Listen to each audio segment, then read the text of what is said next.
Halo adik-adik, kita jumpa lagi. Bagaimana kabarnya? Luar biasa kan? Nah, video kali ini lanjutan dari materi kita sebelumnya tentang transformasi geometri. Nah, kali ini kita akan mulai dengan materi translasi yang juga merupakan bagian dari transformasi geometri yang kemarin kita bahas. Oke, let's go! Yuk, sebelum mulai, kita nonton dulu video berikut ini. Disimak baik-baik ya adik-adik.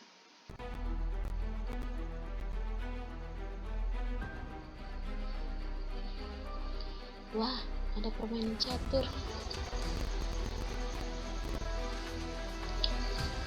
Siapa nih yang juga suka bermain catur? Kalau kakak sih suka sekali, karena dengan bermain catur, kakak bisa menantang diri kakak untuk berpikir cepat, cermat, dan juga cerdas. Karena kan kita harus memindahkan bidak catur dengan strategi di tempat yang tepat agar mampu menyingkirkan bidak lawan kita.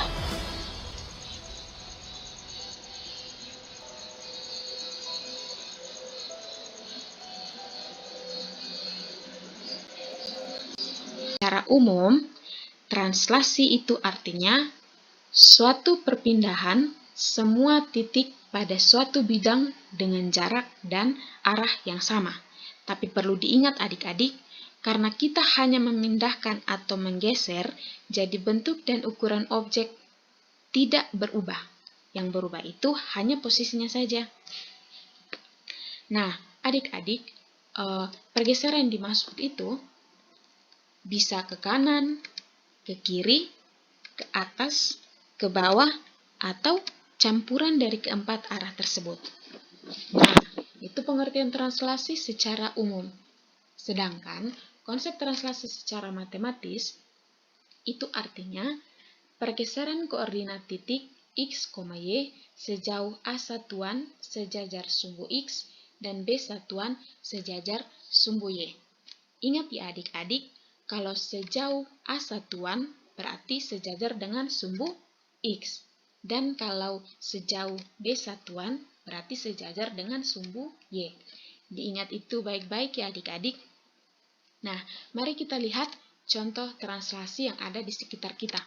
Ada permainan catur, menaiki anak tangga, berlari, memindahkan kursi, dan permainan ular tangga. Dan masih banyak lagi contoh translasi yang ada di sekitar kita. Dan supaya adik-adik tahu, contohnya itu gampang sekali kita temui di sekitar kita. Oke adik-adik, dalam translasi juga ada aturan loh. Yuk kita mulai dari yang pertama, yaitu simbolnya. Nah, simbol translasi itu adalah T matriks A, B. Yang artinya, kita memindahkan titik A satuan ke kanan jika A-nya lebih besar dari 0 atau A bernilai positif. Dan sebaliknya,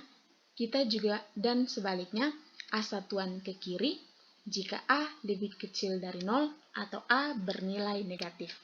Dan kita juga memindahkan titik B ke atas jika B-nya lebih besar dari 0 atau B bernilai positif, dan sebaliknya B satuan ke bawah jika B lebih kecil dari 0 atau B bernilai negatif.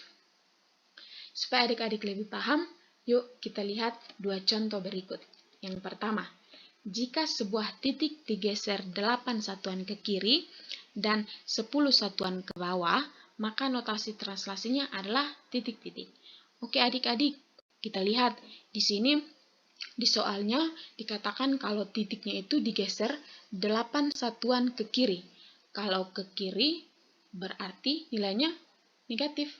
Dan 10 satuan ke bawah. Kalau ke bawah berarti nilainya negatif juga kan?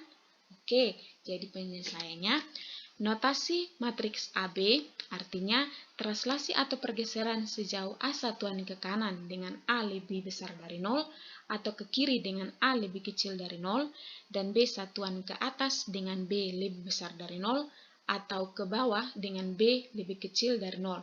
Sehingga jika sebuah titik digeser 8 satuan ke kiri dan 10 satuan ke bawah, maka notasi translasinya adalah matriks negatif 8, negatif 10. Seperti itu adik-adik.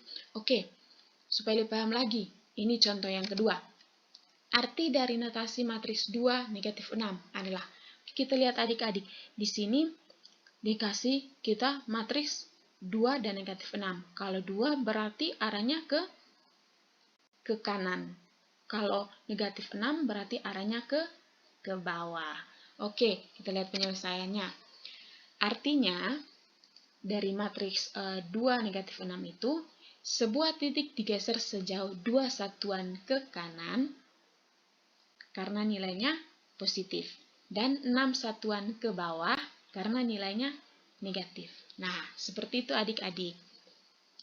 Kemudian, kita akan lanjut untuk jenis-jenis translasi. Jenis-jenis translasi itu ada 2 adik-adik. Nah, yang pertama itu translasi pada titik.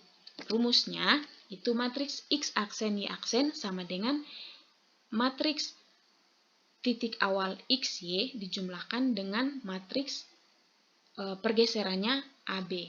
Dengan X, matriks XY itu merupakan titik awal dan matriks AB-nya itu pergeserannya. Kak, kenapa sih mesti dijumlahkan titik awalnya dengan pergeserannya?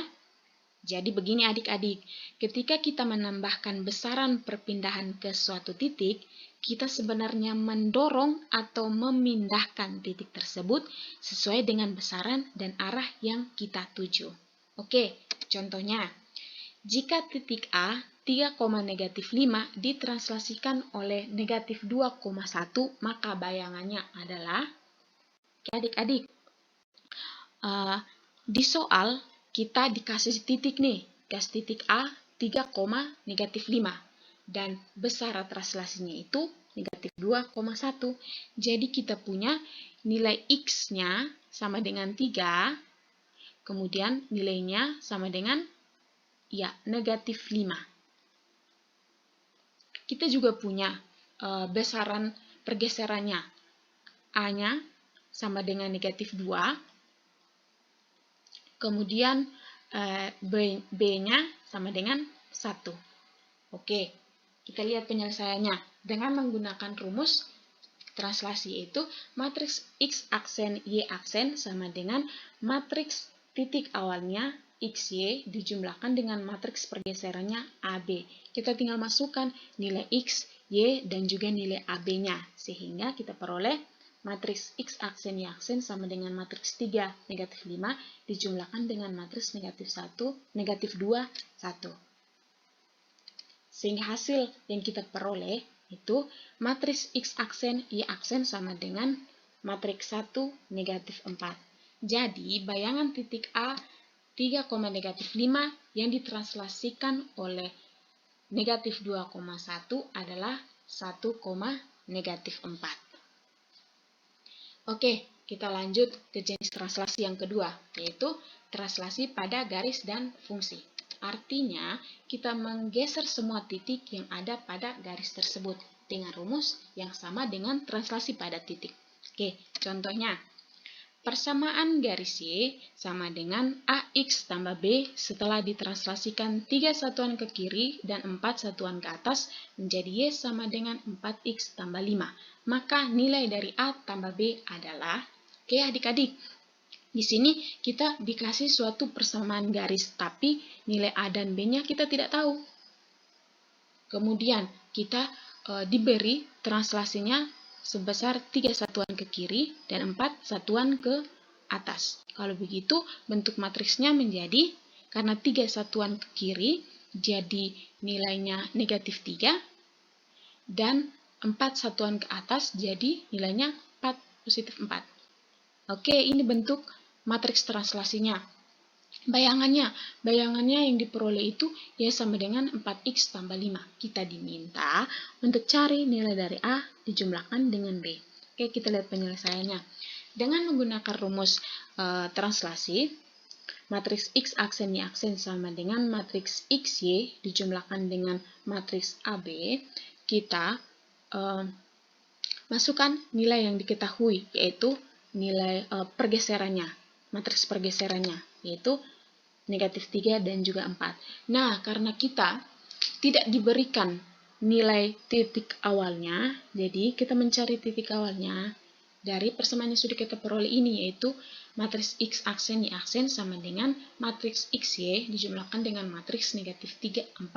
Sehingga kita peroleh nilai X-nya adalah X aksen tambah 3 dan nilai Y-nya adalah Y aksen dikurangi 4.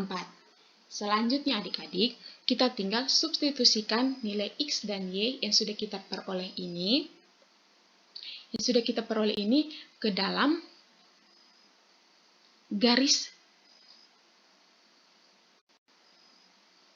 dalam persamaan garis. Y sama dengan AX tambah B.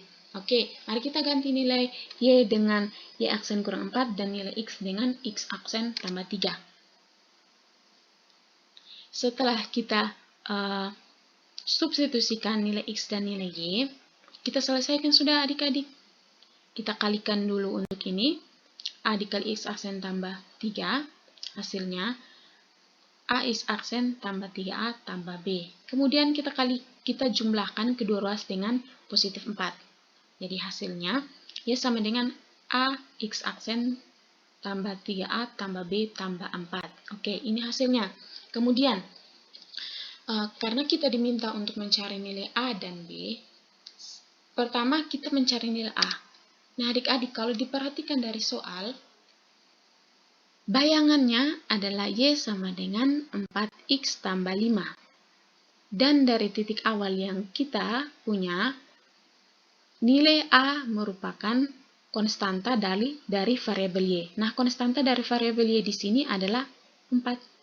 Jadi, nilai A itu adalah 4. Terus bagaimana dengan B? Nah, kita tinggal substitusikan saja nilai A sama dengan 4 ke dalam persamaan, ke dalam hasil yang sudah kita peroleh tadi di sini.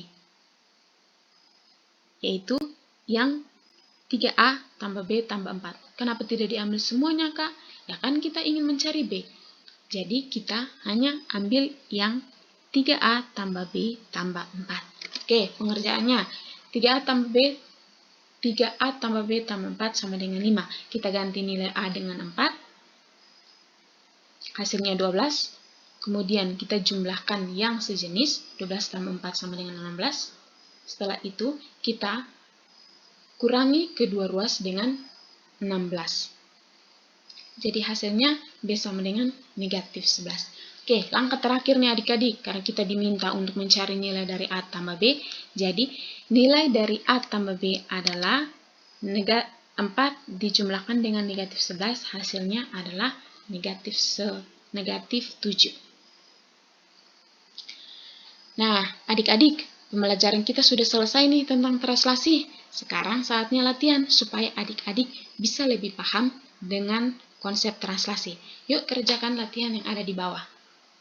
Di video berikutnya kita akan mempelajari tentang refleksi yang juga masih bagian dari transformasi geometri. Sampai jumpa lagi.